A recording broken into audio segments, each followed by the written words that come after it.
Bible ప్రకారంగా వస్త్ర అలంకరణ ఎలాగా ఉండాలి, వస్త్రధారణ అనేది కొన్ని విషయాలు మనం మాట్లాడుకుందాం.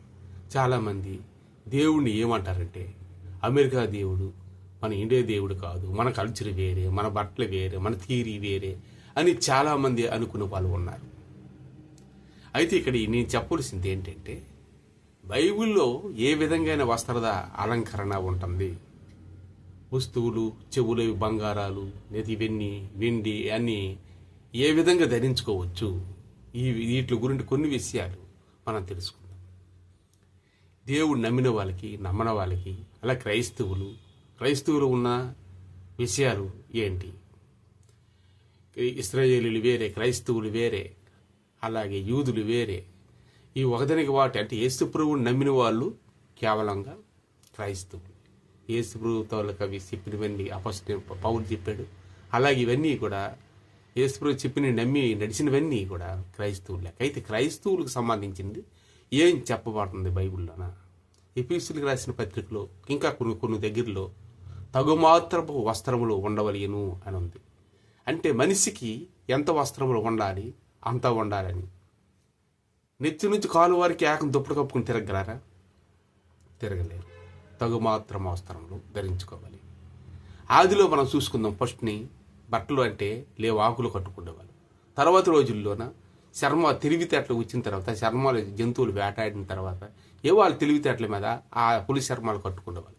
యోహాను గారు కూడాను తోలు దట్టి కట్టుకొని అక్కడ మిడతలు తినుకొని అక్కడ ఏమి లేదు ఇవన్నీ చేసుకుంటా. అంటే మనిషి కనిపెట్టిన వస్తువులు, బియ్యం ఇవన్నీ మన పంటల పైన వండినవన్నీ తినడం కాకుండా అడవి ప్రాంతంలో అడవి తేనె తాగుచు అడవిలో ఏమి దొరుకుతుందో అస్సలకి అగ్గి ఇవన్నీ ఉపయోగించకుండా తోలు దట్టి కట్టుకుంటూ ఉండేవాడు యోహాను గారు. ఆయన యేసు ప్రభు పుడతాడని సాక్ష్యం ఇచ్చాడు. ఆయన మారు మనసు అంత కరెక్ట్గా ఎందుకంటే ఏ ఆశ లేకుండా అడవుల్లో ఉన్నప్పుడు రాజులు, ఇక్కడ మోసగాళ్ళు, ఎంత సోకులు, గీకులు, సూట్లు అన్ని రకాలు వేసుకునే వాళ్ళు. వస్త్రాలు కూడా తయారయ్యాయి, అనేక రకాల వేషధారణ ఉంది. కానీ ఆయన తగుమాత్రం వస్త్రాలు ఎందుకు పెట్టుకున్నాడు ఏంటి? ఎందుకంటే లోక పాపలు మోసిన దేవుని గొర్రె పిల్ల వస్తుంది, ఆయన గురించి సాక్ష్యం ఇచ్చేట్టుకు నేను వచ్చాను అని యోహాను గారు చెప్తున్నారు. యేసు ప్రభు 6 నెలల ముందు పుట్టిన యోహాను గారు ఎలిజబెత్ జకరియా కుమారుడు దేవదూతలు మాట్లాడి వాళ్ళకి పిల్లలు లేనందువలన అయినప్పుడు కూడా దేవుడు ఒక విషయం నెరవేరాలి కనుక వాళ్ళకి దేవుడు మాట్లాడి యోహాను గారు పుట్టారు. ఆయన ఎలా ఉన్నారు? మారు మనసు కలిగి ఎందుకంటే మారు మనసు పొందమనే ఆయన బాప్తిస్మం ఇచ్చాడు. మారు మనసు నిమిత్తమే నేను బాప్తిస్మం ఇస్తాను అంటే తప్పులు విడిచిపెట్టి మంచి మార్గం నడవండి, మంచి దేవుడు వస్తాడు, ఆయన పరిశుద్ధుడు, గొప్ప శక్తిమంతుడు అని మొత్తం 3లో విన్నట్టు ఉంటాను. ఆయన చెప్పులు ఇప్పటికి కూడా నేను తగును అంటాడు, నేను తగను అంటాడు. అసలు ఆయన తగడా మామూలుగా ఆలోచిద్దాం. ఆయనకి ఎంత మారు మనసు ఉందంటే చిన్నదేం కాదు. అడవి ప్రాంతంలోన తోలుదట్టు కట్టుకుంటూ మిడతలు తింటుంటూ ఎవరికి మోసం చేయకుండా, ఎవరో వండింది పెట్టకుండా తనంతలు తానే వచ్చి అంత మారు మనసు కలిగి ఉంటూ యేసుప్రభు గురించి చెప్పారు. అప్పటికి అంత గొప్పవాడే యేసుప్రభు చెప్పులు ఓరు ఇప్పటికి కూడా నేను తగులు కాదు అటు దానికి కూడా పనికిరాని అనేసాడు. ఆయన గొప్పవాడు అని. ఈ గొప్పవాడు ఎవరు? యేసుప్రభు దేవుడు. చాలా జాగ్రత్త చూసుకోండి. ఎందుకంటే మోసే కూడాను దేవుడు అక్కడ వాళ్ళ మామగారు మందం మేపుతున్నప్పుడు ఐగుప్తుల్లో మోసే అగ్ని కాల్చు, నీ చెప్పులు విడుము, ఇది అతి పరిశుద్ధ స్థలము, జాగ్రత్త, బీ కేర్ఫుల్ అన్నాడు. అలాగే యేసుప్రభు కూడా పరిశుద్ధుడు, సామాన్య విషయం కాదు. యోహాను గారు చెప్పుతూ చెప్పులు ఇప్పుడు కూడా యోగ్యత యోహాను గారికి లేదు, మనకైతే ముట్టడానికి కూడా ఉంది. ఆయనతో పోల్చుకుంటే ఎంత వేషధారణగా ఈ రోజులు మనం ఉన్నామంటే రకరకాలుగా ఉన్నాం. ఎఫెసీయులకు రాసిన పత్రికలో చెప్పబడుతుంది. తర్వాత స్త్రీల గురించి కూడాను చెప్పబడుతుంది. స్త్రీలు ఇలా ముసుగు వేసుకుంటా మంచిదని చెప్పాడు, పురుషులైతే ముసుగు వేసుకోకూడదు అని చెప్పాడు.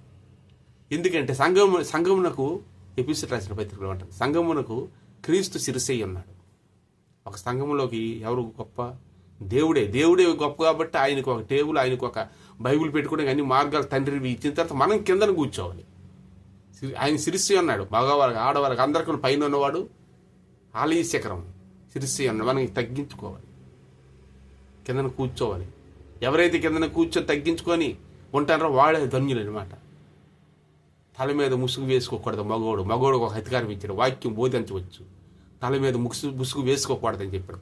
ఒకవేళ మగవాడు తల మీద ముసుగు వేసుకుంటే వాడి గుండి గీసి ఉండడమే మేలు అనేసాడు. అయితే ఆడవాళ్ళు తల మీద ముసుగు తీసేయకూడదు. జడలు అలంకారాలు పెట్టుకుంటూ వెనకనున్నలు ముందున్నోళ్ళకి అలాగా చూస్తూ ఈ జనాలందరూ ఆడవాళ్ళకి ఆకర్షణ, దేవుడు మగవాళ్ళకి ఆకర్షణ అనేది పెట్టాడు. అది వేరే సంగతి. అది ఉన్నది దేవుని ఆలయం, పరిశుద్ధ స్థలం, బయటని లేవు. అక్కడే ఎలాగ ఉండాలి. ఇంకను వాళ్ళు కూడా వెనకత్తల నుంచి అంత జడ్లు కానీ ఏమైనా మూసుకుంటూ అలంకరణ ఏమీ లేకుండా ఉండాలి. మగ తెలియకూడదు ముసుగు వేసుకుని ఆడవాళ్ళు కూడా ఉండాలి. అంటే ఈ రోజుల్లో ఎంతమంది ఉంటున్నారు? చర్చికి వెళ్ళేటప్పుడు హృదయంగా దేవుని దగ్గర ఎలాగ ఉండాలని తయారు హృదయాన్ని చేస్తామా? మన శరీరాన్ని మనం తయారు చేసుకుంటూ అందరూ చూస్తారు, అందరూ వస్తారు కదా మంచి మంచి వేసుకోవాలని అనుకుంటున్నామా? అంటే బైబిల్ ప్రకారంగా ఆలోచించాలి. ఒక మనిషి చెప్పడమే కాదు కానీ ఇది మాత్రము వస్త్రములు ధరించుకుని అన్యుల్లాగా ఉండకూడదు. తగుమాత్రం వస్త్రములు ఉండాలి. ఇది క్రైస్తవ సంఘమునకు క్రీస్తు శిరసై ఉన్నాడు. ఆ భార్యకి భర్త శిరసై ఉన్నాడు. అందుకే భర్త వచ్చేసరికి అబ్రహం గారు వచ్చేసరికి సారా యజమానుడు అనేదంట. అవును, ఆయన వచ్చేసరికి అప్పుడులో కుర్చీలు బెంచీలు లేకపోయినా ఆమె కొద్ది ఎత్తైన ప్లేస్లో కూర్చుండేది కాదంట, దిగిపోయేది. సారా అబ్రహం గారు ఏమమ్మా కూర్చో అని, ఎందుకంటే కింద మెట్టమని ఏదో కూర్చునిపోలేదు. మా ఆయన గారు యజమానుడు అంట. ప్రతి ఇంటికి పల్లెటూరుల్లో మా యజమాని వస్తాడు అమ్మ నిలిపోతూ ఉంటారు, మాట్లాడరు రోడ్డు మీద. ఆయన ఏం కోపగించుకుంటారని అలాగే భయభక్తులుగా జీవించేవాళ్ళు. ఈ రోజులోన చిన్న ఉద్యోగం చేశారు కాదు, ఆడికైనా 1000 రూపాయలు ఎక్కువ కదా, ఏనండి వచ్చారా, అదిగో వంకాయ కూర అండి నేను వచ్చేతనా అని వాళ్ళు తయారయ్యారు. మరి ఎందుకంటే అప్పుడు ఎలాగుండేవాళ్ళు? యజమానుడు అని సారా పిలిచింది అబ్రహానికి. అబ్రహం గారు కూర్చి అమ్మ పర్వాలేదని కాళ్ళు తన చిన్నపిల్లలాగా కూడా కూర్చుని పెట్టుకున్న రోజు అంత ప్రేమతో ఉన్న వ్యక్తులు ఉన్నారు. అయితే ఆ భార్యకి భర్త చిరుసి అన్నాడు. అది ఏదైతే పెద్దవాళ్ళకి ఎవరైతే గౌరవించారో వాళ్ళు ఎప్పుడూ కూడాను పైగా ఎదుగుతారు. తగ్గించుకున్నవాడు హెచ్చించుకున్నవారు తగ్గింపబడను. మనం ఎక్కడికెక్కడ దేవుని విషయంలో తగ్గుబాటు అవుతామో దేవుడు ఇచ్చిస్తాడు, ఇంకా మనకు అనుకూలమని ఇస్తానే ఉంటాడు. కాబట్టి యజమానుడు అన్నది అలా యేసు ప్రభువు బోధకులు కానీ ఒక దేవుని సువార్తకులు కానీ ఎవరు వచ్చేసరికి నీ డబ్బు అహంకారం అని కాకన్నా అయ్యా సువార్తలు వస్తాను అయ్యో అని దేవుని సేవకులు ప్రవక్తలు వచ్చేసరికి ఎవరైతే గబుక్కులు లేచిపోయి ఆ కుర్చీ డబ్బున్నోళ్ళు కాదు, దేవుని భక్తి ఉన్న వాళ్ళకి కుర్చీ ఇచ్చి కింద కూర్చుని ఎవరైతే వాళ్ళు ధన్యులు. చర్చిల్లోని కానీ ఎక్కడైనా దైవ సేవకులకి సువార్తకులకి సువార్తకులకి చెప్పులు ఉండవు. అడవ ప్రాంతాలు తిరుగుతారు, ఎక్కడెక్కడ ఉంటారు. వాళ్ళకి నిజంగా బట్టలు కూడా 1 జత 2 జతలు ఉంటాయో ఉండవు తెలియవు. అలాంటి వాళ్ళు చర్చిల్లోకి వెళ్ళేసారు కొంతమంది. ఈనేటే వచ్చేస్తాను అనుకుంటారు. తప్పది. ఆ దేవుడు ఆ డబ్బు ఈ లోకంలో పరలోక సంబంధమైన సంపాదన సంపాదించారు తప్ప ఈ లోకమైనది సంపాదించలేదు. కాబట్టి అలాంటి వాళ్ళకి ఇక్కడ కలిగి ఉన్న వాళ్ళు ఎవరైనా సరే కుర్చీ మీద ఉన్న అయ్యగారు కూర్చోండి అని కూర్చొని పెట్టి వీళ్ళ కిందని ఎవరైతే కూర్చుంటారో వాళ్ళు గొప్ప ధన్యులు. తగ్గించుకోవాలి, అప్పుడు దేవుడు వీళ్ళ మెచ్చుకుంటారు. అది ఈ రోజుల్లో ఎలాగోనాయంటే ఒక సంఘం వద్ద ఉంది. ఆ సంఘంలో ఏంటంటే తెల్లగున్నలందరూ ఒక సంఘం పెట్టించుకుంటారు, ఇంకో దగ్గర నల్లగున్నలందరూ ఒక సంఘం పెట్టించుకుంటారు. అది యేసు ప్రభువు దర్శించడం కోసం ఈ నల్లగున్నోళ్ళు సంఘానికి ప్రభువు వెళ్ళారు. అలాగా వెళ్ళేసరికి వాళ్ళు డోర్లు తీయలే. మన అందరం నల్లగున్నోళ్ళు పెట్టుకున్నాం కదా, ఈయన తెల్లగున్నారు ఎవరు వస్తున్నారని అని సంఘానికి వేరే సంఘం వాళ్ళు ఎవరో వచ్చారనుకో తెల్లలు మనకు రాకూడదా తలుపులు వేసారు. కానీ ఆ వెళ్ళేవాడు సంఘానికి వెళ్ళలేదు, ఆయన యేసు ప్రభువు వెళ్ళాడు. కానీ వీళ్ళు తలుపు తీయలేదు. అంటే వీళ్ళు ఏమనుకుంటారంటే తెల్లగా ఉన్న మనం మన సంఘం పెట్టుకున్నాం, నల్లోళ్ళు మనకెందుకు, నల్లగా ఉన్న వాళ్ళందరూ మనకు ఒక సంఘం పెట్టుకున్నాం. ఆ తెల్లగా ఉన్న ఆయన వస్తుంటే ఎవరో మనకెందుకు, మన సంఘానికి కాదు అందుకు తలుపేసి ఆ తెల్లని వస్త్రాలు ధరించుకున్నాడు యేసు ప్రభువుకి దారి ఇవ్వలే.